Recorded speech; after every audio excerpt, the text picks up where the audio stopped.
ರಾಯರನ್ನ ಭಕ್ತಿಯಿಂದ ಪೂಜೆ ಮಾಡಿನೂ ನಿಮ್ಗೆ ಅನುಗ್ರಹ ಸಿಗ್ತಾ ಇಲ್ವಾ? ತುಂಬಾ ತಡ ಆಗ್ತಾ ಇದೆ ಅಂತ ನಿಮ್ಗೆ ತುಂಬಾ ಬೇಜಾರಾಗ್ತಾ ಇದೆಯಾ? ಹಾಗಾದ್ರೆ ಈ ಒಂದು ನಿದರ್ಶನವನ್ನ ನೀವು ಕೇಳಲೇಬೇಕು. ಹಾಯ್ ಫ್ರೆಂಡ್ಸ್, ನಮಸ್ಕಾರ. ನನ್ನ ಚಾನೆಲ್ಗೆ ನಿಮ್ಮೆಲ್ರಿಗೂ ಪ್ರೀತಿಯ ಸ್ವಾಗತ. ನಾನು ಪೂರ್ಣಿಮಾ.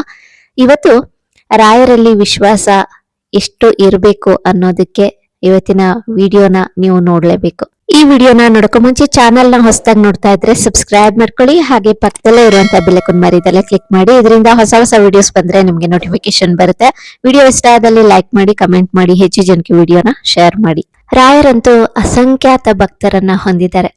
ಈಗ ನೋಡೇ ಇರ್ಬೋದು ಎಷ್ಟು ಜನ ರಾಯರನ್ನ ಭಕ್ತಿಯಿಂದ ಪೂಜೆ ಮಾಡ್ತಾ ಇದ್ದಾರೆ. ರಾಯರಿದ್ದಾರೆ ಅಂತ ಅಷ್ಟು ನಂಬ್ತಾ ಇದ್ದಾರೆ.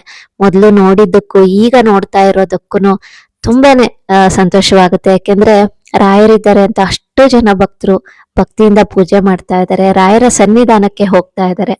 ಅಂದ್ರೆ ರಾಯರು ಇಷ್ಟು ಅನುಗ್ರಹವನ್ನ ಭಕ್ತರಿಗೆ ಮಾಡ್ತಾ ಇದ್ದಾರೆ ಅಂತ ಇದನ್ನ ನೋಡಿದ್ರೇನೆ ಗೊತ್ತಾಗ್ಬಿಡುತ್ತೆ.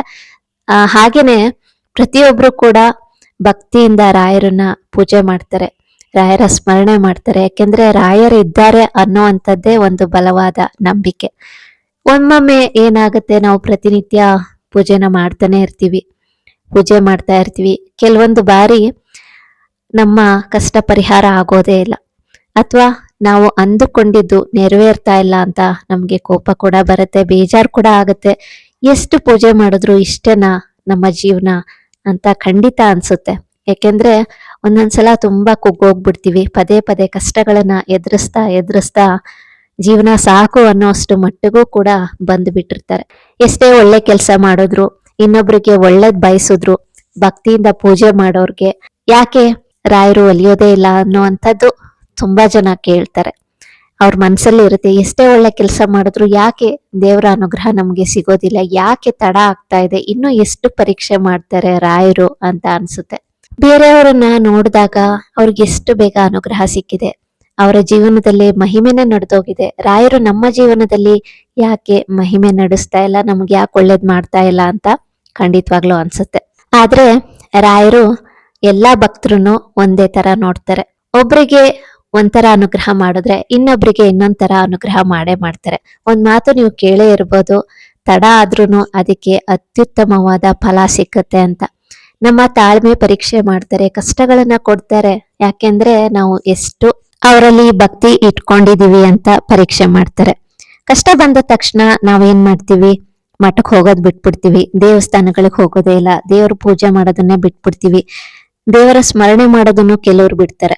ಯಾಕೆಂದ್ರೆ ಎಷ್ಟು ಮಾಡಿದ್ರು ಇಷ್ಟನ ಅನ್ನೋ ಲೆವೆಲ್ಗೆ ಅವರು ಕೂಡ ಹೋಗಿರ್ತಾರೆ. ಅದು ತಪ್ಪು ಅಂತ ಹೇಳಕ್ ಆಗೋದಿಲ್ಲ. ಯಾಕೆಂದ್ರೆ ಪದೇ ಪದೇ ಆ ಒಂದು ಕಷ್ಟ ಅನುಭವಿಸಿದಾಗ ಎಷ್ಟು ಮಾಡಿದ್ರು ಇಷ್ಟೇ ಅನ್ನುವಂತಹ ಒಂದು ಲೆವೆಲ್ಗೆ ಅವರು ಹೋಗಿರ್ತಾರೆ. ಹಾಗಾಗಿ ಆತರ ಅನ್ಸೋದು ಸಹಜ. ಹಾಗಂತ ದೇವರಲ್ಲಿ ಕೋಪ ನಾವು ಎಂದಿಗೂ ಮಾಡ್ಕೋಬಾರ್ದು. ಕಷ್ಟ ಬಂದಾಗ ವೆಂಕಟರಮಣ ಅಂತನೋ ಅನ್ಲೂಬಾರ್ದು. ಯಾಕೆಂದ್ರೆ ದೇವರ ನಾಮಸ್ಮರಣೆ ಯಾವಾಗ್ಲೂ ಮಾಡ್ಲೇಬೇಕು, ದೇವರ ಪೂಜೆಯನ್ನ ಬಿಡಬಾರ್ದು. ಕಷ್ಟ ಬಂದಾಗ ಮಾತ್ರ ದೇವಸ್ಥಾನಕ್ಕೆ ಹೋಗೋದು, ದೇವರ ಸ್ಮರಣೆ ಮಾಡೋದು ಅಂತ ಅಲ್ಲ. ಯಾವಾಗ್ಲೂ ದೇವರ ಸ್ಮರಣೆ ಮಾಡ್ಬೇಕು, ಭಕ್ತಿ ನಂಬಿಕೆ ಖಂಡಿತವಾಗ್ಲೂ ಇರ್ಲೇಬೇಕು. ಭಗವಂತ ಪರೀಕ್ಷೆ ಮಾಡ್ತಾನೆ, ಆದ್ರೆ ಭಕ್ತರನ್ನ ಎಂದಿಗೂ ಕೈ ಬಿಡೋದಿಲ್ಲ. ನನ್ನ ಚಾನೆಲ್ ಅಲ್ಲಿ ನಾನು ಸಾಕಷ್ಟು ರಾಯರ ಮಹಿಮೆಗಳನ್ನ ಹೇಳಿದ್ದೀನಿ. ತುಂಬಾ ಜನ ಸಬ್ಸ್ಕ್ರೈಬರ್ಸ್ಗಳು ಅವರ ಲೈಫ್ ಅಲ್ಲಿ ನಡೆದಿರುವಂತಹ ಮಹಿಮೆಗಳನ್ನ ನನ್ನ ಜೊತೆ ಶೇರ್ ಮಾಡ್ಕೊಂಡಿದ್ದಾರೆ. ನಿಜಕ್ಕೂ ಎಷ್ಟು ಭಕ್ತಿ ರಾಯರಲ್ಲಿ ಇಟ್ಕೊಂಡಿದ್ದಾರೆ ಅಂದ್ರೆ, ಎಷ್ಟು ನೋವು ಅನುಭವಿಸಿದ್ದಾರೆ, ಕಣ್ಣೀರ್ ಹಾಕಿದ್ದಾರೆ. ಆದ್ರೂನು ಅವರು ರಾಯರಲ್ಲಿ ನಂಬಿಕೆನ ಹಾಗೆ ಇಟ್ಕೊಂಡಿದ್ದಾರೆ. ಎಷ್ಟೇ ಕಷ್ಟ ಬರ್ಲಿ ನಾನ್ ಮಾತ್ರ ಪೂಜೆನ್ ಮಾತ್ರ ಬಿಡಲ್ಲ, ರಾಯರಿದ್ದಾರೆ ಅಂತ ನಾನು ನಂಬ್ತೀನಿ ಅಂತ ತುಂಬಾ ಕಾದಿದ್ದಾರೆ. ಅದ್ರ ಹಂಗೆನೆ ಅವ್ರಿಗೆ ರಾಯರ ಅನುಗ್ರಹನೂ ಹಂಗೆ ಸಿಕ್ಕಿ ಅವರ ಜೀವನದಲ್ಲಿ ಅವರು ಉನ್ನತ ಸ್ಥಾನಕ್ಕೂ ಕೂಡ ಹೋಗಿದ್ದಾರೆ. ತುಂಬಾನೇ ಒಳ್ಳೇದಾಗಿದೆ, ಅವ್ರು ಅಂದ್ಕೊಂಡಿದ್ದೆಲ್ಲ ಆಗಿದೆ. ಹಾಗಾಗಿ ರಾಯರಲ್ಲಿ ನಂಬಿಕೆ ಅನ್ನೋದು ಇರ್ಲೇಬೇಕು. ಇವತ್ತು ನಾನು ಯಾಕೆ ಇದನ್ನೆಲ್ಲ ಹೇಳ್ತಾ ಇದ್ದೀನಿ ಅಂದ್ರೆ, ನಾನು ವಿಡಿಯೋ ಮುಂಚೆನೆ ಹೇಳ್ದೆ ರಾಯರಲ್ಲಿ ವಿಶ್ವಾಸ ಹೇಗಿರ್ಬೇಕು ಅಂತ. ನಾವು ಏನಾದ್ರೂ ಅನುಗ್ರಹ ತಡ ಆಗ್ತಾ ಇದೆ ಅಂತ ಕೋಪ ಮಾಡ್ಕೊಂಡ್ರೆ ಏನೆಲ್ಲ ಅನರ್ಥಗಳಾಗುತ್ತೆ ಅನ್ನೋದಕ್ಕೆ ಇದು ಒಂದು ನಿದರ್ಶನ. ಇದನ್ನ ಕೇಳಿದ್ರೆ ನಿಮ್ಗೆ ಅರ್ಥ ಆಗುತ್ತೆ.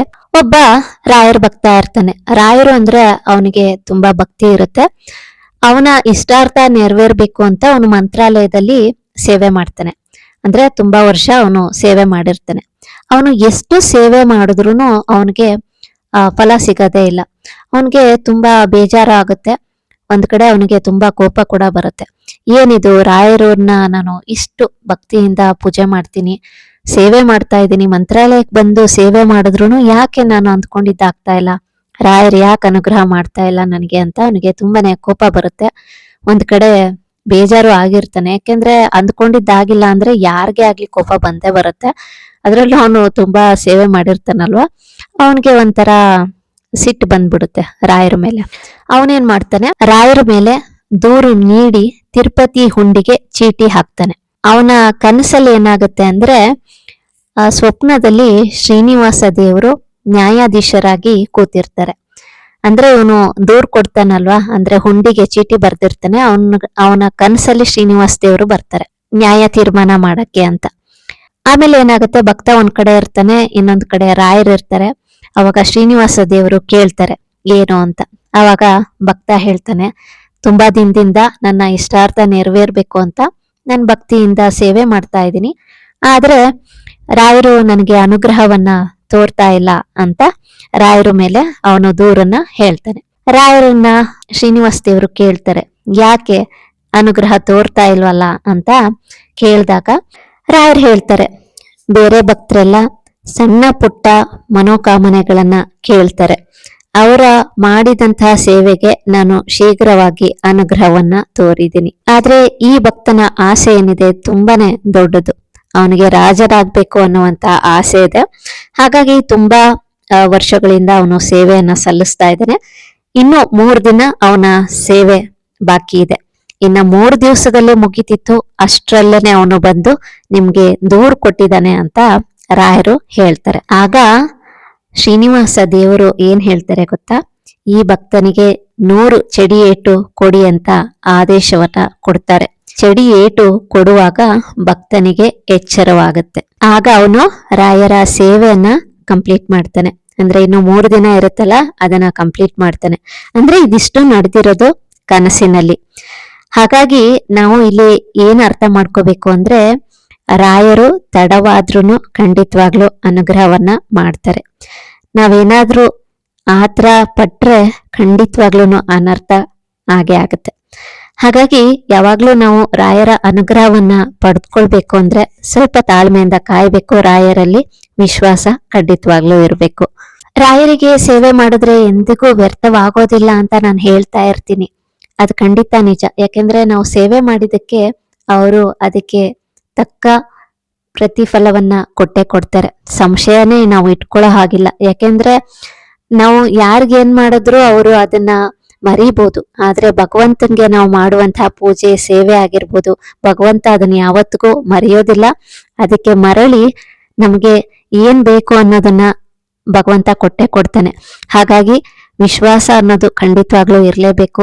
ಸದ್ಯದ ಪರಿಸ್ಥಿತಿಯಲ್ಲಿ ನಾವು ಅಂದ್ಕೊಂಡಿದ್ದ ಆಗ್ತಾ ಇಲ್ಲ ಅಂತ ನಮ್ಗೆ ಕೊರಗಿರ್ಬೋದು, ಅದನ್ನೆಲ್ಲ ಮರೆಸುವಷ್ಟು ಖುಷಿ ಮುಂದೆ ನಮ್ಗೆ ಸಿಕ್ಕೇ ಸಿಗುತ್ತೆ.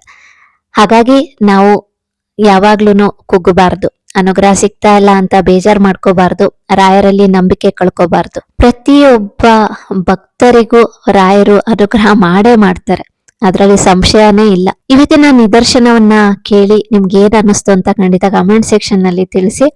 ಇವತ್ತಿನ ವಿಡಿಯೋ ಇಷ್ಟ ಆದಲ್ಲಿ ಲೈಕ್ ಮಾಡಿ, ಕಮೆಂಟ್ ಮಾಡಿ, ಹೆಚ್ಚು ಜನಕ್ಕೆ ಈ ವಿಡಿಯೋನ ಶೇರ್ ಮಾಡಿ. ರಾಯರ ಅನುಗ್ರಹ ಸದಾ ಎಲ್ಲರ ಮೇಲೆ ಇರಲಿ ಅಂತ ಕೇಳ್ಕೊತೀನಿ. Thank you for watching.